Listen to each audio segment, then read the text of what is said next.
အမရေမုံချိုလေးစားပါအောင်ရွှေတွင်းတွေ့သွားလို့လားရှင်ဒီလောက်ဈေးကြီးရဲ့မုံချိုဝေပေးနေရတာရွှေတွင်းတွေ့တာနဲ့မချောင်းလေပါလေချွေးမလေးကတရင်ကောင်းပေးလိုက်ပြီလားမဟုတ်တာမင်္ဂလာဆောင်ပြီးတာတစ်ပတ်ပဲရှိသေးရဲ့လေဘလို့လို့တလောက်မြင်မြန်တရင်ကောင်းရမှာလဲရှင်အဲ့ဒါဆိုလဲဘာကိစ္စလဲဆိုတာပြောပြအောင်လေဟိုအေးပေါ့နာမြေဧကအမို့သိရမလားအဲ့ဒီမို့ဖြည့်ရှင်းပြီးသွားပြီညတွင်ချင်းတကြွချမ်းသာတဲ့သူတွေဖြစ်လာပြီလေဝေါတကယ်ကိုတရင်ကောင်းပါလားတော်စာကြီးရဲ့ကြည်ရတာချွေးမလေးတင်စာအိမ်ကိုကောင်းကြီးတွေယူလာတာဖြစ်လောက်မယ်အဲ့ဒါတော့ဟုတ်တာပေါ့ရှင်တင်စာချွေးမလေးကလက်ချမီပဲအိမ်ကိုခြေလန်းလေးလှမ်းလိုက်တာနဲ့နှစ်တွေကြမဖြည့်ရှင်းနိုင်တဲ့အမှုကဖြည့်ရှင်းလို့ရသွားပြီလေဒါနဲ့ယူဝေလာတော့ရောအဲ့လိုဖြစ်သွားသေးလားအဲ့လိုမပြောပါနဲ့ဤဖြူရဲ့ငါရဲ့ချွေးမလေးယူဝေကလည်းအရင်ကကောင်းတာပါအိမ်ကိုတည်ချာထိန်းသိမ်းနိုင်တယ်ဒါပေမဲ့ယူဝေအိမ်ကိုရောက်လာတော့ဆိုငါသားရဲ့လက်စွပ်အခိုးခံလိုက်ရတယ်လေဒါဆိုနင့်ချွေးမယူဝေကအိမ်အတွက်ကောင်းကြီးမဟုတ်လို့နေမှာပေါ့။အိုးဒါပေမဲ့လက်စွပ်ကိုပြင်ရပါတယ်။အိုးအခိုးခံရတာပဲမှတ်လား။ဟုတ်တော့ဟုတ်ပါတယ်။တော်စာချီကလက်ကောင်းချင်းတွေလက်ပိတ်ချင်းတွေပေါ်အရင်ကအယုံမရှိခဲ့ပါဘူး။ဒါပေမဲ့အိမ်နီးနားချင်းစကားကိုနားထောင်ပြီးသူ့စိတ်ထဲမှာယုံကြည်လာတော့တယ်။ငါရဲ့ချွေးမယူဝေကအရင်ကကောင်းတာတအိမ်လုံးစောင့်ရှောက်ပေးနိုင်တယ်။ဒါပေမဲ့ဒါကလည်းအမှန်တရားပဲ။သူရောက်လာပြီးတော့နှစ်တွေတော်တော်ကြာတဲ့ထိသတင်းကောင်းကြားရတယ်ကိုမရှိဘူး။တင်စာရောက်လာတော့မှပဲကြားရတာပဲ။အဖေဒီမှာယူလိုက်ပါအောင်နော်မြေစာချုပ်အဖေပို့ခိုင်းလိုက်တာ။ဟုတ်ပြီသမီး။ဒါရီအားလုံးကသမီးရဲ့အဖေကြောင့်ပဲဖြစ်လာနိုင်နေတာ။အဖေတော့အရန်ကန်ကောင်းရင်လို့ဆိုရမှာပဲ။ထိုးကြုံတဲ့ရှေ့နေကိုခမီးခမန့်နေနဲ့တော်ဆက်ခွင့်ရခဲ့တာ။အဲမှုကိုလိုက်ရင်းနဲ့ဖေရဲ့ဘွားတူတောင်ကုံသွားခဲ့တာ။ချွေးမလေးတင်စာအလိုလိုက်ထားမှဟုတ်ဖြစ်မယ်။ဘာလို့လဲဆိုတော့သူကတခုခုဆိုအသုံးဝင်နိုင်လောက်တယ်။ချွေးမလေးယူဝေရဲ့ background strong ဖြစ်တာမဟုတ်ဘူး။ဒါပေမဲ့ချွေးမလေးတင်ဆိုင်မိဘတွေကချမ်းသာတဲ့ပြင်တခုခုဆိုအသုံးဝင်တယ်။အဲ့ဒါကြောင့်တင်စာကိုပြောင်းထားမှဖြစ်မယ်။ဒါဆိုငါတို့အတွက်လည်းအဆင်ပြေသွားတာပေါ့။အဲ့လိုနဲ့ပဲနောက်နေ့မနက်မှာအမေအဖေလက်ဖေးရပါပြီ။သမီးရေနွားနို့ပို့သမားလိုက်1လီတာလောက်ပို့ယူလိုက်။မင်းညတည်းကတင်စာနှုတ်ထမင်းစားချင်တယ်လို့ပြောနေတာ။ဟုတ်ကဲ့ပါမေ။ရှူဝေကနွားနို့ပို့သမားစီကနေနွားနို့ဝယ်ပြီးတော့မိဖို့ကြောင်ထဲမှာထားလိုက်ပါတယ်။ဒီနောက်မှာတော့တင်ဆောက်နိုးဖို့အတွက်သွားလိုက်ပါတယ်။သမီးရေဘယ်သွားနေရလဲ။အမေမနက်9နာရီထိုးနေပြီလေ။တင်စားမထသေးလို့သူ့သွားနိုးမလို့အမေ။မနိုးနဲ့သမီးမနိုးနဲ့။ तू အိတ်ချင်တလောက်အိတ်ဆမ်းပါစေ။ तू အေးရွာတော့ထလာပါလိမ့်မယ်။ဒါပေမဲ့မေ9နာရီတောင်ထိုးနေပြီလေ။အော်ဘာဖြစ်လဲသမီးရဲ့။အခုသူ့ကိုသွားနိုးရင်အေးပြက်ရလိမ့်မယ်။လင်ညီမနဲ့တူရောက်ခမပါသူ့အတွက်မကောင်းတဲ့သူတွေဖြစ်လာလိမ့်မယ်။ရောက်ခမရဲ့စကားကိုနားထောင်ပြီးတော့ယူဝေကတင်ဆောက်မနိုးတော့ပဲမိဖို့ကြောင်နဲ့ဝင်ပြီးအလုတ်လှုပ်လိုက်ပါတော့တယ်။မနက်7နာရီထိုးတဲ့ချိန်မှာတော့တင်စာကအိယာကနေထလာပြီးယူဝေလှုပ်ထားတဲ့မနက်စာကိုစားလိုက်ပါတယ်။ဒီနောက်မှာဟော်ခဲထဲမှာထိုင်ပြီးတော့အေးစစ်စစ် TV ထိုင်ကြည့်နေလိုက်ပါတယ်။အဲ့ဒီအချိန်မှာယူဝေကနေ့လယ်စာချက်နေတော့တာပေါ့။အမရေရေလေးတစ်ခွက်လောက်ခက်ခဲ့ပေးပါလား။ညီမလေးရေအမကြုံနေလို့လေညီမလေးကိုယ်တိုင်လာယူလိုက်နော်။အမကလည်းရေလေးတစ်ခွက်ပဲပေးရမှာ哦။သမီးရဲ့ရေလေးတစ်ခွက်ယူလာပေးရတာပဲအချိန်ဘလောက်မှမကြပါဘူးယူလာပေးလိုက်။ဒီနောက်မှာယူဝေကလက်ဆေးပြီးတော့ရေယူလာပေးလိုက်ပါတယ်။ယူဝေကတင်စာထက်ကြီးပေမဲ့အလုပ်တွေအားလုံးကိုတယောက်တည်းလုပ်ကင်ရတော့တာပေါ့။တော်စာချီကလည်းတင်စာကိုအလိုလိုက်ထားပါတယ်။အဲ့ဒါကြောင့်လည်းတင်စာကအခွင့်ကောင်းရှူနေတယ်။အိမ်မှာဘလောက်ပဲအလုပ်တွေများယူဝေတယောက်တည်းအားလုံးစီမံရတယ်။ခဏပြောပြီးတော့ခိုင်းတဲ့အခါမှာသာနည်းနည်းပါဝိုင်းလို့ပြီးတော့တယ်မဟုတ်ရင်တရက်လုံးကိုမိဘအိမ်နဲ့စကားပြောလိုက်တငယ်ချင်းတွေနဲ့စကားပြောလိုက်နဲ့ပဲကုံဆုံးနေတော့တာပေါ့အဲ့လိုနဲ့ပဲတရက်မှာမေအရင်ကချမ်းတာပဲအဲ့ဒီအချိန်မှာကျူးဝေကမြန်လေးရောက်လာပြီးတော့ဘန်ကောက်ပိတ်ပြီးစောင်းလေးတစ်ထည်ယူလာကဖူးပွင့်ကိုခြုံပေးလိုက်ပါတော့တယ်ဖူးပွင့်ညီမလေးကဖျားနေတာပဲသွားအခန်းထဲမှာသွားလဲနေလိုက်အမညီမလေးရဲ့နဖူးပေါ်မှာရေဆိုပိတ်စလေးတင်ထားပေးမယ်အမရေအရင်ကအားနေနေတယ်လို့ခံစားနေရတယ်ရှူဝေကဖူးပွင့်ကိုအခန်းထဲခေါ်ပြီးအိယာပေါ်မှာလဲခန်းလိုက်ပြီးတော့ရေဆိုနေတဲ့အဝတ်စလေးနဲ့နဖူးပေါ်ကိုတင်ပေးလိုက်ပါတယ်ညီမလေးအနားယူနေလိုက်နော်အမစွပ်ပြုတ်ပူပူလေးလှုပ်လာပေးမယ်အဲ့ဒါနဲ့ဆိုနည်းနည်းသက်သာမှာရှူဝေကဖူးပွင့်အတွက်စွပ်ပြုတ်ပူပူလေးလှုပ်လာပေးပြီးတော့ကိုယ်တိုင်ခွန့်ကြွေးပေးလိုက်ပါတယ်ဒီနောက်မှာဆေးတိုက်ပြီးအနားယူခန်းလိုက်တယ်ဒီနောက်မှာတော့ယူဝေကမီးပို့ကြောင်နဲ့ဝင်ပြီးအားလုံးအတွက်ချက်ပြုတ်လိုက်ပါတယ် ဒီနောက်မှာတအိမ်လုံးကိုတန်ရှင်လှုပ်လိုက်တော့တာပေါ့တစ်ဖက်မှာတော့တင်စာကသူ့ရဲ့တငယ်ချင်းတွေနဲ့ဖုန်းပြောရင်းနဲ့ပဲအချိန်ကုန်ဆုံးနေပါတယ်ဟုတ်ပါပြီခက်တာရဲ့ငါနေ့ရဲ့ပတ်တေးကိုအချိန်မီရောက်လာခဲ့မယ်စိတ်မပူနဲ့โอเคအေးပါမလာလို့ကတော့ငါအိမ်ထိလာခေါ်မှာနော်အေးပါ don't worry ငါလာခဲ့မယ်ညနေရောက်တော့ယူဝေကဖူးပွင့်ရဲ့ကိုပူချိန်ကိုစမ်းဖို့အတွက်အခန်းထဲကိုရောက်လာတဲ့ချိန်တော်စာကြီးလည်းအခန်းထဲမှာရှိနေတော့တာပေါ့အမဒီမလားညီမလေးအမကိုလိုက်ရှာနေကြပြီညီမလေးပြောစရာရှိလို့ဒီနေ့ညစာညီမလေးတို့မချက်နဲ့နော်တငယ်ချင်းရဲ့ပတ်တေးပါတီကိုသွားမလို့အိမ်ပြန်လဲနောက်ကျလိမ့်မယ်အရင်နောက်ကျသွားရင်တော့ပြန်မလာတော့ဘူးနော်အဲ့ဒီမှာပဲအိတ်လိုက်မယ်အမေသွားတော့မယ်နော်ဒီနောက်မှာတော့တင်စာကကာဝန်ကိုဝတ်ပြီးတောက်ဖက်နဲ့အမြင့်ကိုစီးကထွက်သွားလိုက်ပါတယ်ဖူးပွင့်နေမကောင်းဖြစ်နေတာတော့မှတစ်ချက်လေးတော့မမေးကြည့်သွားအောင်သမီးရဲ့တင်စာလောနေလို့ဖြစ်မှာပေါ့မဟုတ်လဲမင်္ဂလာဆောင်ပြီးတော့ပထမဆုံးချိန်အိမ်ကနေပြင်ထွက်တာဆိုတော့စိတ်လှုပ်ရှားနေလို့လည်းဖြစ်မှာပေါ့ကွယ်ဟုတ်မှာပါလေတင်စာကတညလုံးပါတီမှာအချိန်ကုန်နေတဲ့ချိန်အိမ်မှာတော့အမရဲ့အမအယောင်ချမ်းတာပဲသိလားညီမလေးရေစောင့်ချုံပြီးတော့အိတ်နေလိုက်နော်အမပန်ကားတွေလည်းပိတ်ထားပြီးပြီဘာမှစိုးရိမ်နေနဲ့အမဒီမှာပဲရှိနေမယ်နော်ရှုဝေကတညလုံးမအိပ်ပဲဖူးပွင့်ကိုပြုစုပေးတော့တာပေါ့တညလုံးဖူးပွင့်ကအဖျားမကျဖြစ်နေတော့တယ်မနက်မိုးလင်းတဲ့အချိန်မှာတော့တင်စာကအိမ်ကိုပြန်ရောက်လာတော့တယ်စင်စာဒါအိမ်ပြန်လာမယ်အချိန်လားတညလုံးဖူးပွင့်နေမကောင်းလို့အမပဲမအိပ်ပဲပြုတ်စုံနေရတာမင်းရောတညလုံးပါတီကျင်းပနေရပေါ့လေကျမအမေကိုပြောပြီးတော့မှသွားတာပြီးတော့လေဖူးပွင့်ကိုလိုက်ပြီးကျူးဆိုင်ပေးနေအောင်သူကကလေးမှမဟုတ်တာသူ့ကိုသူကျူးဆိုင်လို့ရတာပဲ哦တင်စာရဲ့စကားကိုနားထောင်ပြီးတော့တော်စာကြီးကစိတ်မကောင်းနေဖြစ်သွားတော့တယ်ဒါပေမဲ့လည်းဘာတခုမှမပြောဘဲနေလိုက်ပါတယ်အဲ့ဒီချိန်မှာအိမ်တကားရဲ့ဘဲလ်ကမြည်လာပါတယ်သမီးရေတယောက်ယောက်လာတယ်နဲ့တူတယ်ဘသူလာလဲသွားကြည့်လိုက်ပါအောင်တင်စာရေအမရိုဒီလုံနေလို့သွားကြည့်ပေးပါလားမရဘူးအမညီမလေးတကားတော့မဖွင့်မေးချင်ဘူးကိုယ့်ဟာကိုသွားဖွင့်လိုက်မှရှုဝေကရိုဒီကိုအဲ့ဒီတိုင်းထားပြီးတော့တကားဖွင့်ဖို့သွားလိုက်ပါတယ်သမီးလေးယူဝေပါလားသမီးအမေစာကြီးရှိလားဝင်ခဲ့လေအကိုရစာကျွန်တော်ကပတ်စံပေးဖို့လာတာသားလေးရဲ့ရအိမ်တော့တသိန်းပေးကမ်းလိုက်လို့တော်စာကြီးကပတ်စံသိမ်းဖို့အတွက်ရှုဝေကိုခေါ်လိုက်တဲ့ချိန်မှာတင်စားမြင်မြန်ရောက်လာပြီးတော့ပတ်စံယူလိုက်ပါတယ်အမေအမရိုဒီလုံနေလို့လေသမီးပဲသိမ်းထားလိုက်မယ်ဒါပေမဲ့သမီးပတ်စံလိုအပ်လာရောသမီးစီကတောင်းလိုက်လေသမီးပေးမှာပဲ哦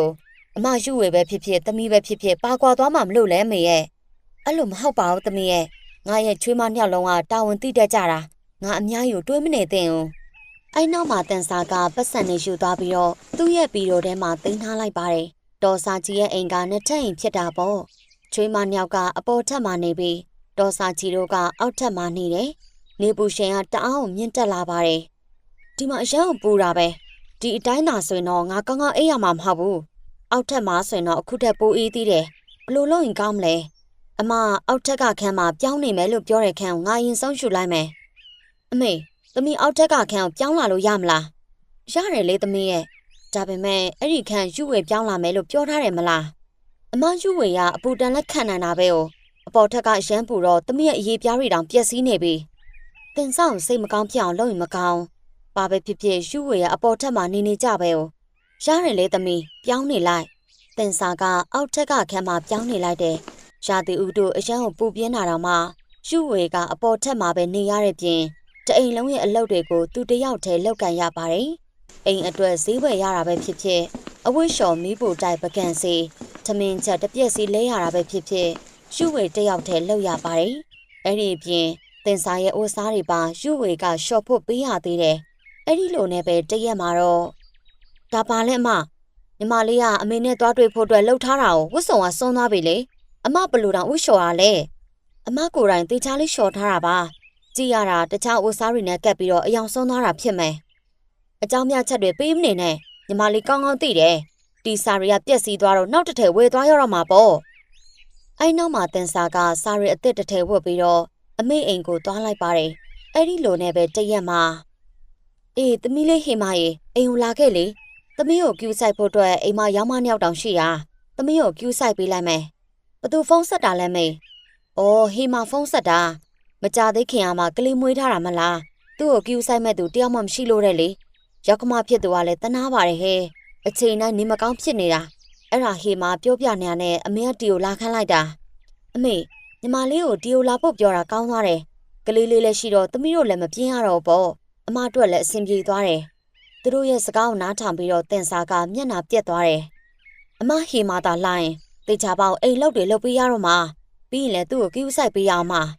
ညဘက်မှာတော့တင်စာကသူ့ယောက်ျားပြောလိုက်တယ်ယောက်ျားရေအမေကနေမကောင်းလို့လေကျမအမေကိုပြုစုပေးဖို့အတွက်အိမ်သွားမလားလို့စဉ်းစားနေတာ မနေ့ကတော့ဈေးမှာတွေ့သေးတယ်အမေကနေကောင်းပါလေဟာ ရုတ်တရက်ကြီးနေမကောင်းဖြစ်လာတာလေလေကားပေါ်ကနေပြုတ်ကျပြီးတော့ခြေတော့နာသွားလို့တဲ့အဲ့ဒါကြောင့်သွားတွေ့မလားလို့ ကောင်းပြီလေအမေကိုရင်ပြောကြည့်လိုက် နောက်နေ့မနက်ဟေမာကအိမ်ကိုလာတော့မဲ့ချိန်အမေသမီးအမေအိမ်ကိုသွားမလို့ဘာလို့လဲသမီးရဲ့သမီးဟိုရင်3ရက်လောက်ကပဲအမေအိမ်ကိုသွားတာမလားအမေကနေမကောင်းလို့လေအဲ့ဒါကြောင့်သွားတွေ့မလို့ပါကောင်းပြီလေသမီးသွားတွေ့လိုက်ဒီနေ့ဟေမာလာမှာသိရမလားဟုတ်ကဲ့မေသိပါတယ်သမီးအမေနဲ့တွေ့ပြီးပြန်လာခဲ့မယ်နော်သင်စာကသူ့ရဲ့အိတ်ကိုကင်ပြီးထွက်သွားပါတယ်တရက်တာကုံဆုံးသွားပါတယ်2ရက်3ရက်ကုံဆုံးသွားတယ်ဒါပေမဲ့တင်စာကအမေအိမ်ကနေခုချိန်နေပြန်မလာသေးပါဘူးရောက်ကမအိမ်မှာတားလေးရဲ့မငိုရောက်လေအိုးတားလေးရဲ့မငိုနဲ့တော့တိတ်သမီးတီအိမ်ကိုလာတဲ့ချိန်ထဲကအမပဲအားလုံးစီမံပေးနေတာအခုဆိုရင်တားလေးတောင်မှညီမထက်ဆိုင်အမရဲ့အနားနားမှာပဲပူနေတာညီမလေးကတော့အားနာနေရောပဲညီမလေးတီအိမ်မှာရှိနေတဲ့၍အေးအေးဆေးဆေးသာအနားယူအမတားလေးကိုစောင့်ရှောက်ထားပေးမယ်အဲ့ဒီချိန်မှာကလေးလေးကရှူဝေရဲ့ကိုပေါ်မှာတီးပေါက်ချလိုက်တယ်။တားလေးကဝတ်စားတွေဆိုအောင်လှုပ်လိုက်တာပဲ။ကလေးပဲလေအချိန်နဲ့ဝတ်စားတွေဆိုအောင်လှုပ်နေမှာ။သမီးရဲ့ဝတ်စားကိုပြောတာမဟုတ်ဘူးအမေရဲ့။တားလေးရဲ့ဝတ်စားတွေကိုပြောတာဒီလိုအဝတ်ဆိုတွေနဲ့နေတားလေးကအေးနေမှာပေါ့။အရင်ဆုံးကလေးကိုဝတ်စားလဲပေးလိုက်မယ်။ပြီးမှပဲသမီးအဝတ်စားသွားလဲလိုက်မယ်။ရှူဝေကသူ့ရဲ့တူလေးနဲ့ရောင်းမဖြစ်သူကိုအဲ့လိုမျိုးတွေစောင့်ရှောက်ပေးနေတာပေါ့။အဲ့လိုနဲ့ပဲ15ရက်ကြာသွားပါတယ်။ဒီမှာလည်းအရှင်ကထက်ပိုကောင်းလာပါတယ်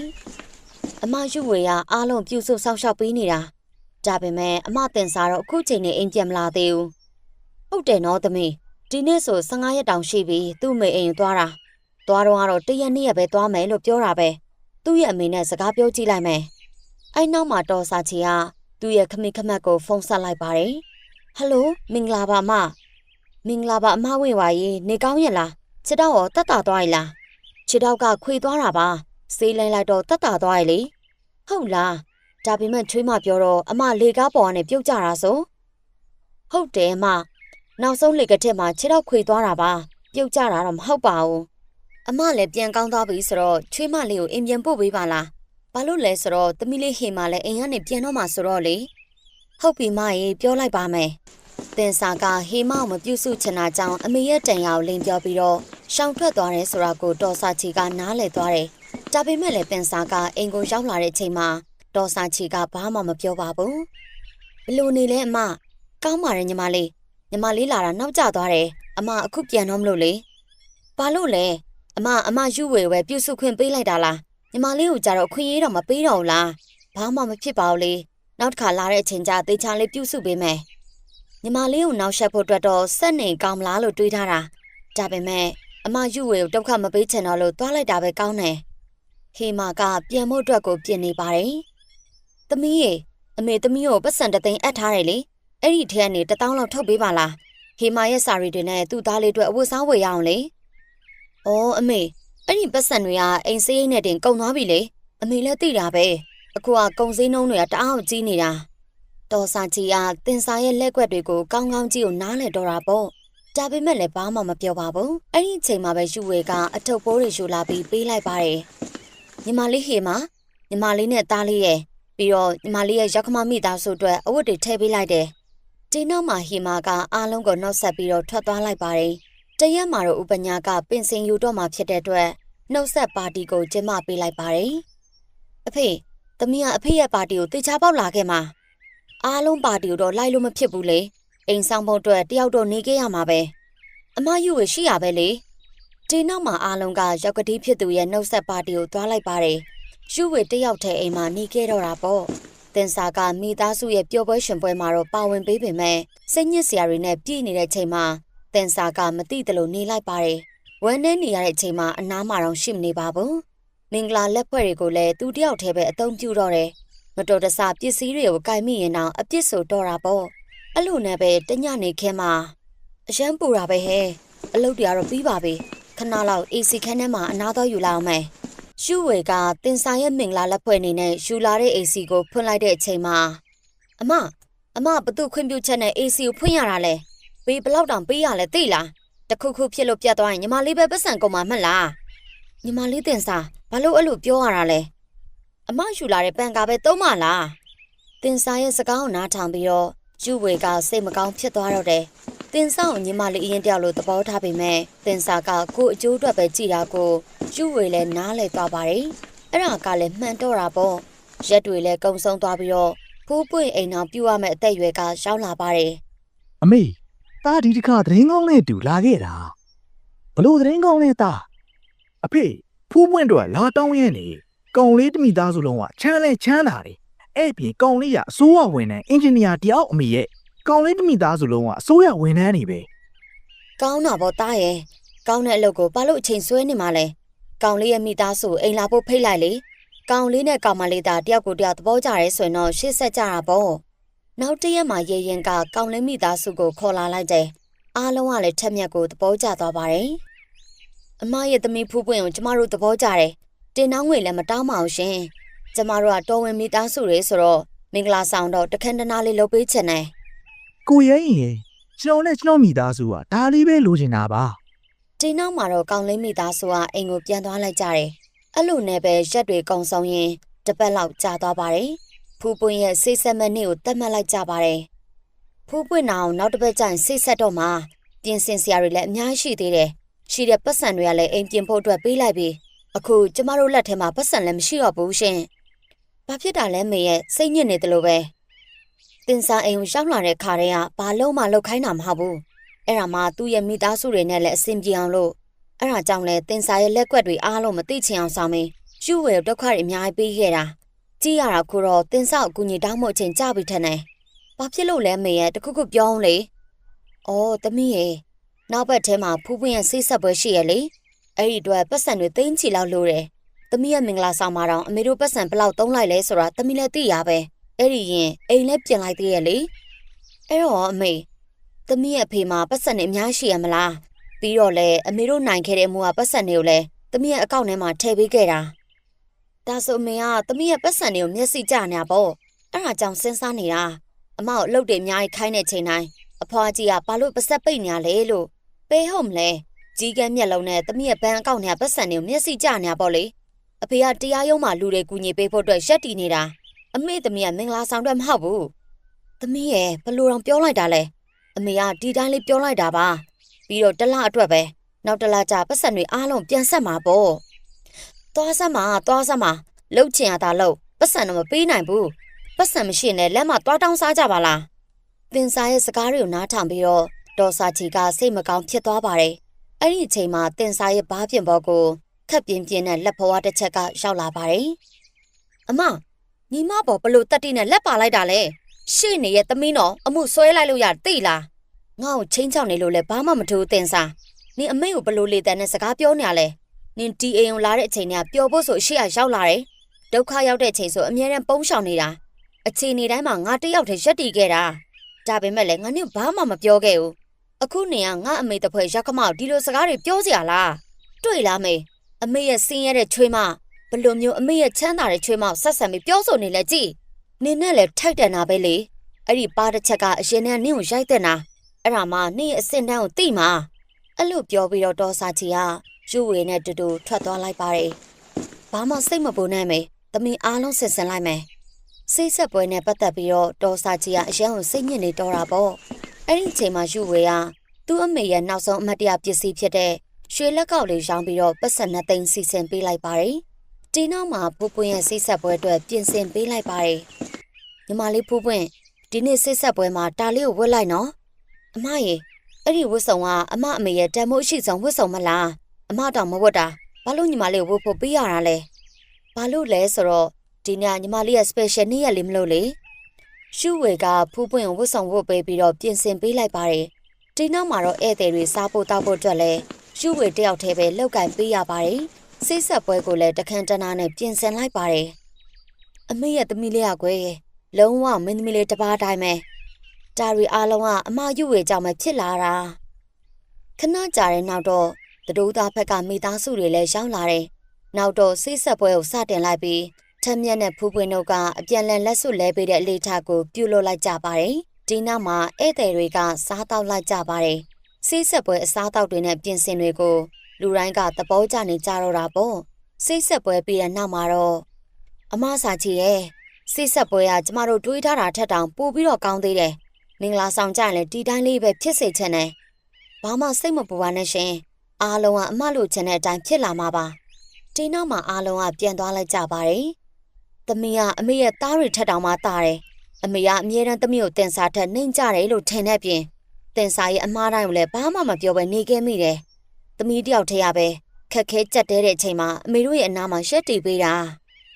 ယူဝေကမျက်ရည်ဝဲပြီးရှက်နေတော့တာပေါ့အိမ်ရဲ့တိတ်ခေါကဲဖို့အတွက်နဲ့ဘသူမှမမျော်လင့်ထားတဲ့အရာကိုယူဝေကလှုပ်လိုက်ပါတယ်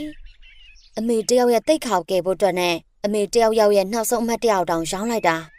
သမီးကသမီးအမေရဲ့လက်ကောက်ကိုရောင်းလိုက်တာလား ဟုတ်တယ်ဖေလက်ကောက်ကဘာမလို့လဲအဖေတို့ရဲ့ကောင်းချီးတာရှိနေမယ်ဆိုရင်ဒီထက်ကောင်းတဲ့လက်ကောက်လည်းရလာမှာပဲလေရှူဝေရဲ့ဖြူစင်တဲ့စိတ်ထားကိုကြည့်ပြီးတော့ဒေါ်စာချီကအရှိပြောသွားပါတော့တယ်ရောက်ခမအိမ်မှာဒုက္ခရောက်တိုင်းအမေရဲ့ဆင်းရဲတဲ့ချွေးမလေးကပေးနားမှာရက်တီပေးခဲ့တယ်ကဲတငယ်ချင်းတို့ရေလူသားတွေကပစ္စည်းဥစ္စာမှာကြွယ်ဝချမ်းသာသည်ဖြစ်စေမချမ်းသာသည်ဖြစ်စေစိတ်တဘောထားကြွယ်ဝချမ်းသာဖို့ကတော့တေချာပေါက်ကိုလိုအပ်တယ်နော်တငယ်ချင်းတို့ရောအဲ့ဒီစိတ်ထားလေးတွေရှိနေကြပြီလားဟုတ်ကဲ့ပါရှင်အခုဗီဒီယိုလေးကိုပရိသတ်တွေကသဘောကျနှစ်သက်မယ်လို့ယုံကြည်ပါတယ်အခုလိုဗီဒီယိုမျိုးလေးတွေတင်တိုင်းမလွတ်သွားရလေအောင်လို့ channel လေးကို subscribe လုပ်ပြီး notification လေးကိုလည်းနှိပ်ခဲ့ပေးပါရှင်နောက်ဗီဒီယိုမှာပြန်ဆောင်တွေ့ကြမယ်နော်